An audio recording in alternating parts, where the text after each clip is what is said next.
Do you see like today luxury is increasing? Packaged food, people prefer packaged food also. You said that sleep time is less, screen time is more. So how these all these things are affecting to the youth today? Because at the end of the day, if this is not going to be stopped, it is going to be an epidemic. Already it has become an epidemic. I'll tell diabetes is increasing in geometric progression. If you see 50 years before, the first study was from Cuttack, which was showing 1.2% prevalence of diabetes. One fourth of the people are diabetic, rest one fourth are pre-diabetic. And then it has already reached a epidemic proportion. And if we will not still correct our lifestyle, it will happen every family, every member will have metabolic problems, and that will increase the disease load in many folds.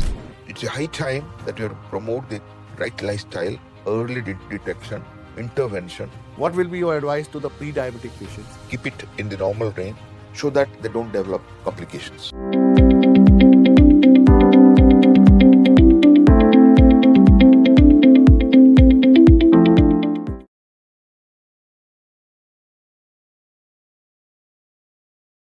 Welcome to HelloDoc. Today, the word is so much engraved into various types of diseases, problems, and everybody is running around doctors, medical colleges, nursing homes. But still, the people are not getting what they want. And that is why the medical fraternity has a very important role. So, Arya Pharmalab brings in this program what actually the doctors are going to offer to the common man. That is our motto in this program of HelloDoc. So every week we will be coming out with one doctor who will be with whom we will be discussing on how he is going to serve the society. So with me today is Dr. Jayant Panda from Cuttack, India. He is a leading clinician in India, and we are fortunate to have him today on our podcast. So welcome, sir. And to initiate with, we would like to know about your medical journey and what are the challenges you face, how you overcome that, and how you see the future of medicine in India. I'm very passionate about internal medicine. I qualified endocrinology at AIMS as well as PGI maybe 30 years back. I deferred because internal medicine is something which balances every specialty. And still, I work in diabetes, and diabetes rightly seeks our attention because it's a multi-specialty disease. In last 30 years, I'm now the Vice Dean of Association of Physicians of India and Executive Committee member, National of Research Society for Study of Diabetes in India. I work in metabolic medicine along with the internal medicine. I am the former HOD of SCV Medical College, Cuttack, one of the premier medical colleges of the country. And I see internal medicine is the future. You will see the last NEET result. We do a NEET UG and NEET PG. Last NEET PG result, number 1 to number 10 rank preferred internal medicine. And in the first 100 rank, almost 87 people preferred to come to internal medicine.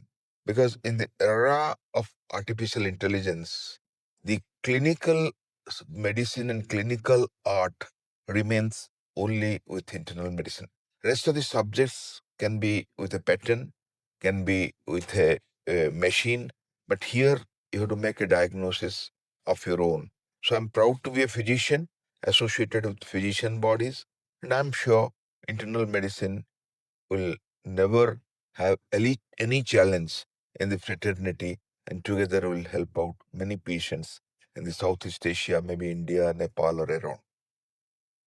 So, sir, you are having a quite busy life, associating with patients, associating with various associations, associating with medical colleges. So, how do you actually work-life balance is this? Still difficult. The personal front is not there. Hardly we get time to sleep. We have to take classes, UG and PG classes. We have to go for the rounds or grand rounds with all our house surgeon PG as well as our faculties. We admit almost 150 patients daily there in my unit, and we have 8 such units with a very high load of around 1,500 patients anytime in our department. And along with that, we are attached to many projects. Like I do Young Diabetes Registry. I'm the principal investigator. We see people of less than 25 years who are having diabetes and why. I'm attached to the MRU, the Medical Research Unit, the Medical Education Unit, and starting from teaching to research to patient care. It's a very hectic life, and hardly we get time for ourselves, our family, or to do our hobbies. But still, it's a pleasure because we love our profession. It's a pleasure, even if we skip a meal, even if we skip one night's sleep, it hardly matters if we are able to contribute something for the profession, for the fraternity. It's always a pride moment for us. And sir, when you would have started your practice, metabolic syndrome was basically a disease of the geriatric, and now it is going to the younger youth. How do you see this situation? What are the challenges you see in this situation? Very rightly raised, the obesity, insulin resistance, diabetes, hypertension, dyslipidemia were seen in middle age and beyond when people had affluence, people were trying to drain their lifestyle that was coming. But of late in schools, 25% people students of any affluent school, go to any office, go to any profession, you'll find the alternate patient is of pre-diabetes, pre-hypertension, if not a diabetic or hypertension.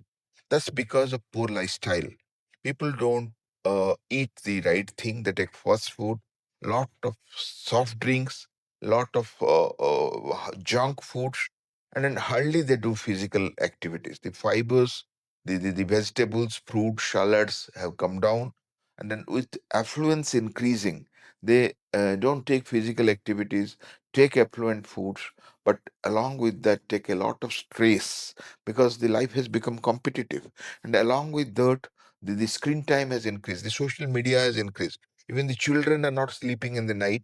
The sleep time is cut from 7 hours to hardly 3, 4 hours.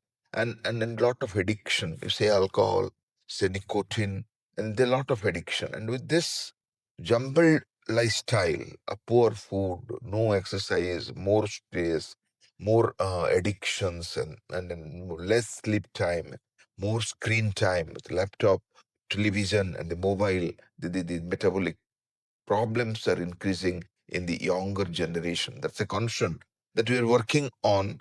And I'm, as I told, I'm the Young Diabetes Registry Principal Investigator, and we're finding a single cause of lifestyle contributing to this. So, sir, do you see like today luxury is increasing? Packaged food, people prefer packaged food also. You said that sleep time is less, screen time is more. So, how these all these things are affecting to the youth today? Because at the end of the day, if this is not going to be stopped, it is going to be a epidemic. Already it has become an epidemic. I'll tell, the diabetes is increasing in geometric progression.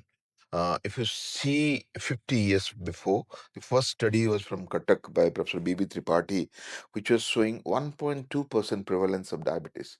Now the ICMR INDAP study shows 11% prevalence of diabetes, and in South Indian cities like Chennai, like Cochin, it's almost 25%. In Goa, in Pondicherry, it's almost 25%. One fourth of the people are diabetic, rest one fourth are pre-diabetic. And then it has already reached a epidemic proportion. And if we will not still correct our lifestyle, it will happen every family, every member will have metabolic problems, and that will increase the disease load in many fold because they are not limited with one problem. They come together: diabetes, hypertension, dyslipidemia, obesity, kidney failure, heart failure. They have all come together, make the person crippled, make the nation crippled. So it's a high time that we have to promote the right lifestyle, early detection, intervention, and we have to create more fields, more salad bars, more options for relaxation. The joint family is not there.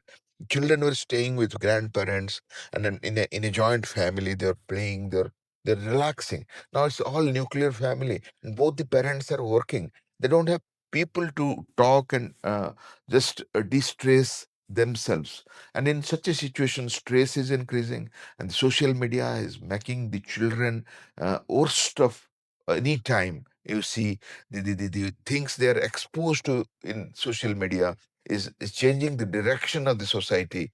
Addictions, violence, lack of sleep, a lot of stress, and whatnot. This has to be stopped, and our age-old tradition of the staying together, staying happily, promoting good health, promoting well-being, that has to come to the fore. So, sir, my next question will be in three phases. What is your advice to current diabetic patients? What will be your advice to the pre-diabetic patients? And what will be your advice to the patients who are healthy today, so that they should not go to the pre-diabetic? Very, very, very right. Rightly, you have asked these three issues. Those who are already diabetic, their single motto should be to control the blood sugar, keep it in the normal range, so that they don't develop complications. So we ask them to screen the complication every year. A eye testing, a retinal testing, a urine testing for the proteinuria, a echocardiography for the heart failure, a nerve testing for peripheral neuropathy, a liver testing for the MASLD, and as diabetes affects all the organs, a systematic analysis every year to see the organs are normal. And how the organs can be normal? That's by keeping your A1C controlled. So your A1C should be 7%. Fasting and postprandial blood sugar should be between 100 to 150. Blood pressure 120/80, and lipids like cholesterol, like triglycerides should be less than 150, and LDL not more than 100. If it's 70, 55, or 30, it's good enough. And your weight should be your height in centimeter minus 100. If you're 160 centimeter, your weight should not cross 60 kilos. If you're keeping this under control, the diabetes, high blood pressure, cholesterol, weight, and living a stress controlled life, that you relax, you believe in some supernatural force, surrender, stay happily, spread happiness, sleep adequately, at least 7 hours a day, take lot of fibers, vegetables, and do 30 minutes exercise daily without any addiction, no alcohol, no nicotine, no drugs, then the problem will be controlled. The next phase, pre-diabetes, everything holds good to them. Though they are not diabetic, they are at risk, and very soon they'll develop diabetic. For them, it's important to check every 3 months at what has happened, and then very strict lifestyle, what I have already described, because pre-diabetes is also prone for the complications. The third thing, the healthy people. If you are related to a diabetic patient or pre-diabetic patient, you have the similar risk factors. So you also should screen yourself every 3 months regarding diabetes, hypertension, dyslipidemia. Be very careful about your weight, your diet, and your lifestyle, adequate sleep, and no addictions, and at least some physical activity.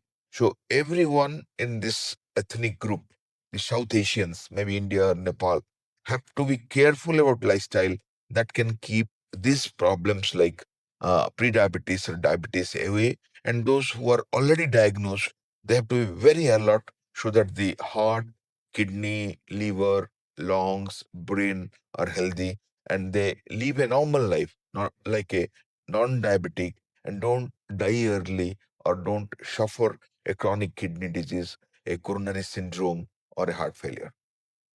Sir, you have explained in a very, very systematic way how the people should be differently behave and should actually remain healthy, sir.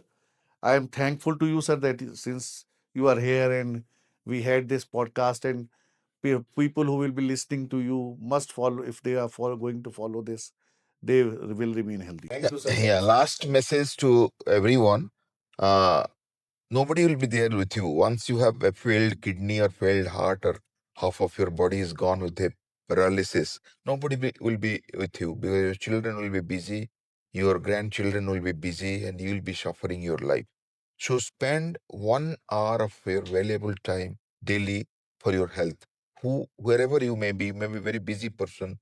You may not have much time for you, but little time for health, little time for family. Stay happy, and then follow the right lifestyle to keep your problems under control, and your health deserves at least a hour day that can give you 100 years life without any comorbidity or early mortality. Thank you, sir. Thanks for your suggestions. I hope that people will listen to you and will keep themselves healthy, sir. Thank you.